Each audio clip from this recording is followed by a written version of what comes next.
Hey everybody, Karyn Bryant here. Today, kicking back with me, I've got Damon Jackson. He is fighting at UFC Vegas 95 against Chepe Mariscal. And listen, Damon, it's the first time I've ever interviewed you, spoken to you. It's nice to meet you. Nice to meet you too. Yeah. Yeah, I mean, I've seen you around the Apex and all that, and I've obviously covered a lot of your fights. I covered your last fight, which was your win over Alexander Hernandez. So, how are you feeling about going into this one? Looking for another victory against somebody that you kind of know, right? Yeah. Well, I mean, I don't know him, but we have the same Okay, management, but right. we don't know each other at all. Like Oh, okay. I fought other guys from the same management team before, so Okay. it's not that. It's really just business, and at the end of the day, it's a sport to me. It's not like it's a personal thing. So, but no, Chepe's a tough dude. I saw him come up through LFA. Hmm. We came up through the same promotion, so I saw him. He's been tested. He's fought some really tough guys, and he's game for sure. Yeah, that's one thing I would say that people shouldn't, if we look, okay, you've been around longer, we've seen you in the UFC longer than he has, but yeah, like you just said, he was a name that on the regional circuit and a lot of people coming up figured it was just a matter of time till he got there. So, Yeah. what do you think of the matchup actually stylistically, though, and how do you think you've got some advantages? Well, I love it just in a lot of ways because like my wrestling is back, and I haven't had that for years now. It's been almost like 2 years now. So I had a pretty nasty pec tear, and it was like almost all the way tore through. So it was about a year and a half of recovery. Of truly recovery. Like I could do things like I could still grapple and spar and everything like that, Hmm. but I just didn't have confidence because it was definitely so weak. And now that's back, and it's made my cardio better. It's made my mentality better. It's made like my boxing, my striking better. Just having my wrestling back, and I think that definitely that's something that he's gonna have to watch out for, and it's gonna be an issue for him for sure. How did you tear your pec? Just training. Like it was an Yeah. early morning workout. Maybe I didn't warm up good, or maybe it was just a matter of time. It was just a real like the guy had like an underhook, and he clamped down Hmm. on my shoulder, and when he pulled down on it, I tried to pull away a little bit. Nothing crazy. We were like Yeah. it was literally the first 2 or 3 minutes into the grappling. So I think it was just didn't warm up well or something. I don't Right, know. right. Well, it's a hard lesson to learn, but Yeah, yeah. now you know. So you talk about bringing your wrestling back, and that is something that, yeah, like that was your kind of initial entree into mixed martial arts. Is that correct? Is that sort of the Yeah, first discipline you yeah. got into? Yep, yep. Yeah. Wrestling is like I started watching, UFC, and then realized that the wrestlers were dominating, and that was really the only thing martial art that I could, really train at the time in my town. Hmm. I grew up in a small town, so it was really the only thing that I could do, and I loved it. Once I went and tried out for basketball, and Hmm. then I made the B team, and then I literally walked across the gym and went over to wrestling. And I was like, I tried wrestling, and this eighth grade kid shot in on me, and Yeah. I whipped him to his back, and I was like addicted to it ever since then. It was like I just loved it. So Nice, nice. Well, yeah, sometimes you just find out you've got a little natural gift for something and you're like, "Oh, wait. Oh, I guess here we go." yeah, Um so you mentioned it too that you have had an interesting career, right? Like cuz you were first in the UFC in like 2014, right? Against Yancey was your first fight and then you kind of were in for a bit and like how would you describe your road here in the UFC up till now? yeah. It was always my dream to make it to the UFC, and I Hmm. think that when you set out on goals, you always dream to get there, but you don't know what you're gonna do when you get there. And I wasn't ready to be in the UFC when I made it. I'd only been fighting for a year and a half at pro when I made it to the UFC. So I just took off. As soon as I graduated, I literally went pro like the next week. I didn't even go to graduation, and yeah, I didn't even go. And so because I had a fight and I was training for it, and it was like 2 hours away. So I was like, basically I was like, I'm done. So screw it. And I left and never went back there. I've never been back to my college town yet. So, but anyways, I left and I went pro, and I was 9 fights in a year and a half, won the LFA belt, and they needed someone like, it was like a 3 day notice or something, 3 or 4 day Hmm. notice, and I was like, dude, like let's go, because you're not gonna turn that down when you get the Right. opportunity. I was 9-0, just won the belt, so I thought I was like, the man, and I just wasn't ready.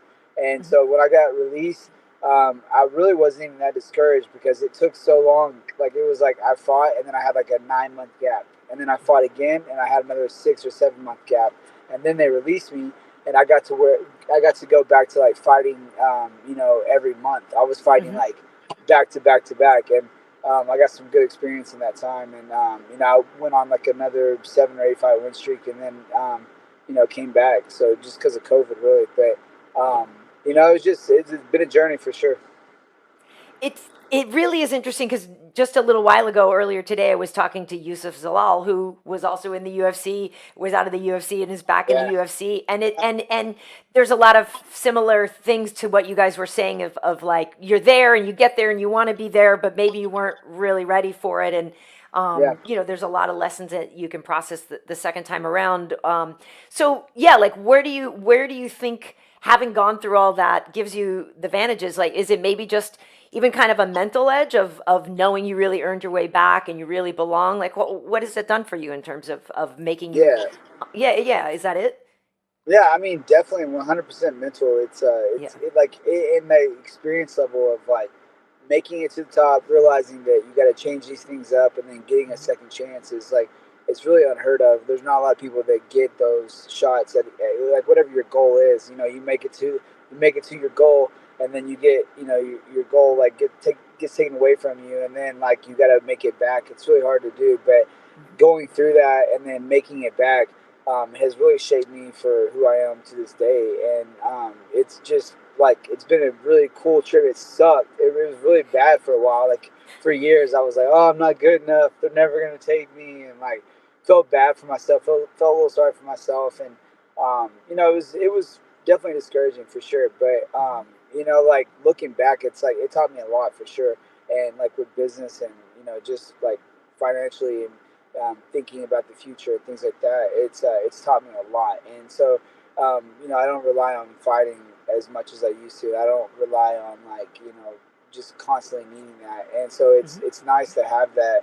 And I think a lot of fighters lack that because once you make it in the UFC, if you're pretty good, you stick around for a while. But then what's next, and a lot of these Hmm. guys don't plan for what's next, and that's something that I pride myself with that because I have a lot of young kids looking up to me, and I want them to see that there's a life outside of fighting that you have to make sure is good, or you're gonna be a miserable fighter when you're done. Like if you have nothing there when you're done, you have some medals or maybe some T-shirts or like maybe a couple posts on your social media. Like it doesn't really go that far. So it's just I've met some really interesting people. I've met some great friends through fighting, and just great business partners. And I've done a lot of big things outside of fighting, and it makes me happy to get that chance and then to get it taken away and to make it back. It's been nice.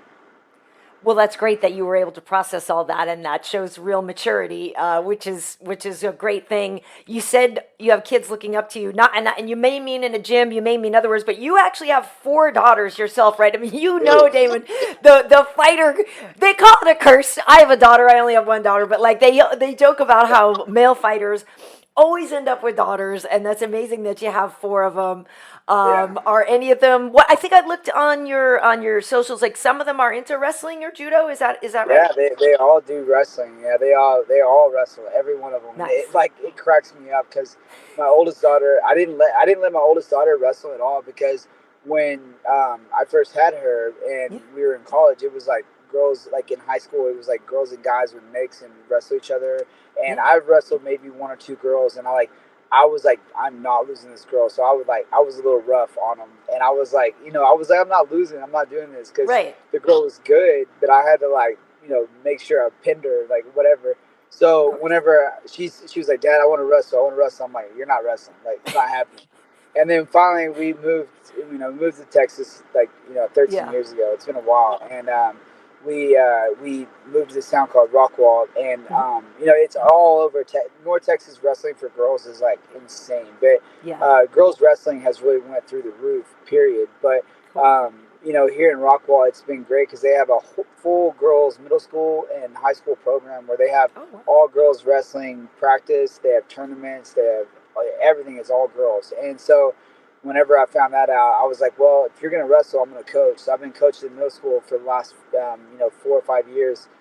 coaching the middle school team. So it's two different middle schools, and it's been awesome. And I have all those little kids on my social media watching me. So that's why I take a lot of pride in what I say to people and like how I present myself, because I don't want them thinking that that's the way to go, because it's easy to say some dumb stuff like Connor, or like Sean O'Malley says some crazy stuff, so, or Sean Strickland. So it's Yeah. like it gets attention, but what at the end of the day, it's like I care more about what they think than what attention I get. So Well, I love that, and in fact, it's so exciting. I'm wondering if I really like the Olympics, so I have it on all the time. yeah, But it's probably great for your girls to be able to watch Olympic wrestling right now. I mean, Lupe Godinez's sister is competing in the Olympics, in wrestling for Canada, which is really really cool. So yeah, I love that. I love that you're teaching them that. That is great. And I will say that before I let you go here, but like you kind of touched on it there a little bit. You don't say a lot of stupid things, right? I mean, when you fight, you're all action. You're highly entertaining. Like people who know to watch your fights always get their money's worth. But at the same time, yeah, you don't sit there and jaw a lot on social media. You're not calling people out and making a big stink about stuff. Like you're just kind of letting the work show do the work for you, it feels yeah, like, right? yeah. But you're cognizant of the fact that like those other people do sort of get ahead sometimes by just talking, right? So how do you balance out the like desire to get ahead but staying true to who you are?